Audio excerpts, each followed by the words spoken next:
मुझे इस बात की खुशी है कि मुफ्ती साहब ने भी मान लिया कि नेचर में कोई इंसाफ नहीं है। बाकी है कि आपने मेरी एक बात का जवाब नहीं दिया जिससे मुझे शिकायत है कि फेथ क्या है और आप फेथ मांगते क्यों हैं मुझसे।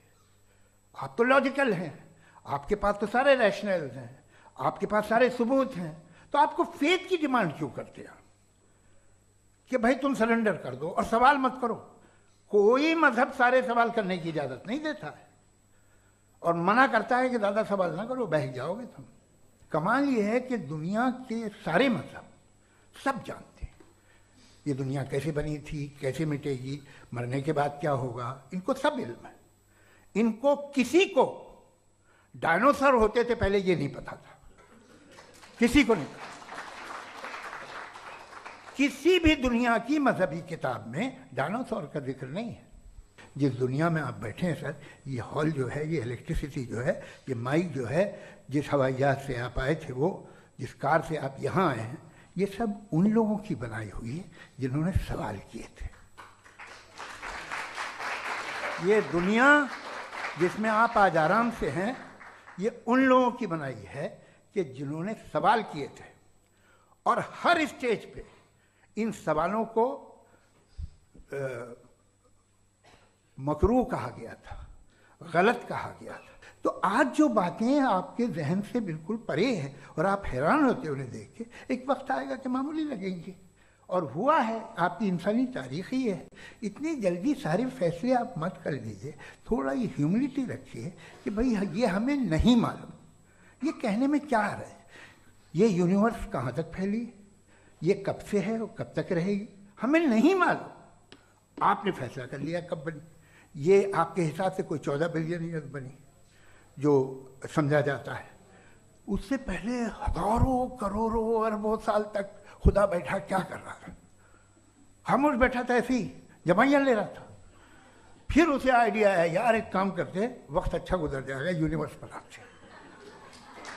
सोचिए, तो हम अपनी जहालत से लड़ें, उसकी परस्तिश न करें। Thank you so much. तर्कों की श्रृंखला में राउंड 2 के लिए मुफ्ती साहब को आमंत्रित कर रहा हूँ। शुक्रिया।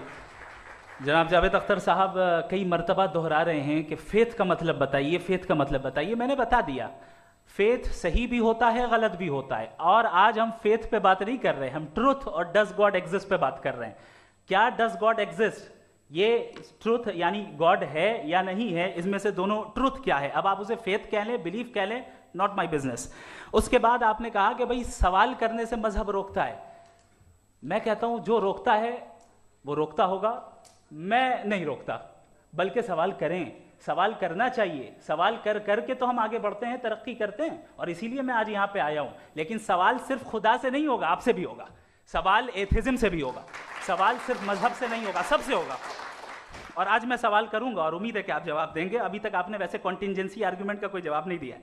चलें, आपने कहा यूनिवर्स के बारे में इटर्नल क्यों नहीं बोल देते। ये चूंकि लॉजिकली पॉसिबल ही नहीं है कि यूनिवर्स इटर्नल हो। यूनिवर्स एक कॉन्टिंजेंट चीज है जो टाइम एंड स्पेस के पाबंद है, टाइम एंड स्पेस से बाउंड है। जो टाइम एंड स्पेस से बाउंड होगा वो कॉन्टिंजेंट होगा, जो कॉन्टिंजेंट होगा वो उसकी बिगिनिंग हुई होगी, जिसकी बिगिनिंग हुई होगी वो इटर्नल नहीं हो सकता।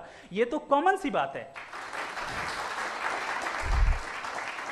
आपने कहा कि किसी मजहबी किताब में डायनासोर का जिक्र नहीं है। अफसोस कि आज तक किसी मैथमेटिक्स की किताब में मुझे डायनासोर का जिक्र नहीं मिला।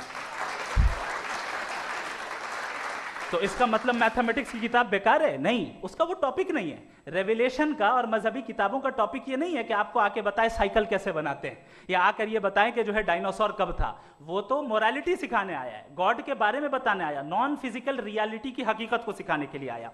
रिलीजियन साइंस को रोकता है? नहीं रोकता। अगर रोकता है तो गलत करता है। रिलीजियन साइंटिज्म को रोकता है, जिसमें हमारे जावेद साहब मुब्तला हैं। साइंस और साइंटिज्म में फर्क है। साइंटिज्म यह है कि आप समझें कि साइंस और साइंटिफिक मेथोडोलॉजी ये नॉलेज को हासिल करने का वाहिद सोर्स ऑफ नॉलेज है। यह है साइंटिज्म, हम इसे रिजेक्ट करते हैं। उसके बाद उन्होंने कहा कि भाई हमें नहीं मालूम। अगर नहीं मालूम तो क्लियरली कह देना कि नहीं मालूम है, इसमें क्या हर्ज है। तो वही तो मैं कह रहा हूं ना कि आप कह दें कि नहीं मालूम, लेकिन क्लेम क्यों कर रहे हैं कि गॉड एग्जिस्ट नहीं कर रहा है। आखिरी चीज, इन्होंने कहा कि खुदा दुनिया बनाने से पहले 150 साल पहले या करोड़ों साल पहले क्या कर रहा था। अरे हजरत, चलें, बहरहाल मैं जवाब दे देता हूं, आप हमारे रिस्पेक्टेड पर्सनालिटी हैं, अगर आप नहीं होते तो मैं ऐसे एंटरटेन ही नहीं करता।